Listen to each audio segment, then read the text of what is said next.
अस्सलाम वालेकुम। आज जो मैं इशू डिस्कस करने जा रहा हूँ उसको एब्डोमिनल कोलिक कहा जाता है अंग्रेज़ी में।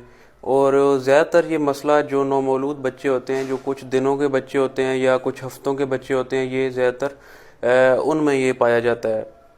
अब मैं आपको इसकी कुछ मैं इलामात बताता चलूँ तो उसमें ये है कि वालिदैन आके ये शिकायत करते हैं कि बच्चे ने अपना जो पेट है वो सख्त कर लिया है, बच्चे का जिस्म अकड़ा हुआ है, बच्चा रोई जा रहा है, बच्चा अगर उसको दूध पिलाया जाए तो वो दूध निकाल देता है, वो दूध हजम नहीं कर पा रहा। कुछ इस तरह की इलामात हैं वो जो सुनने को मिलती हैं।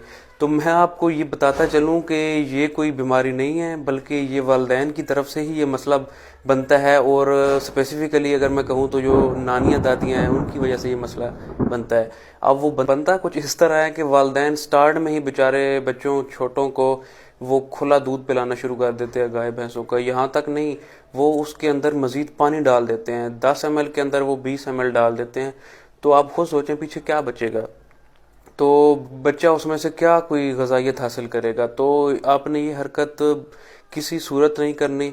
आपने बच्चे को हर सूरत माँ का दूध पिलाना है। कोई मिथ सी खुले दूध की तरफ आपने हरगिज़ नहीं देखना। और अगर कोई ऐसी कंडीशन क्रिएट हो जाए कि बच्चे को माँ का दूध पिलाना मुमकिन नहीं हो पा रहा, तो आपने किसी अच्छे ब्रांड का जो फार्मूला मिल्क आता है, नेस्ले का नैन 1 या जो भी आपके पास अवेलेबल है, तो आपने वो कैलकुलेटेड अमाउंट में बच्चे को पिलाना है।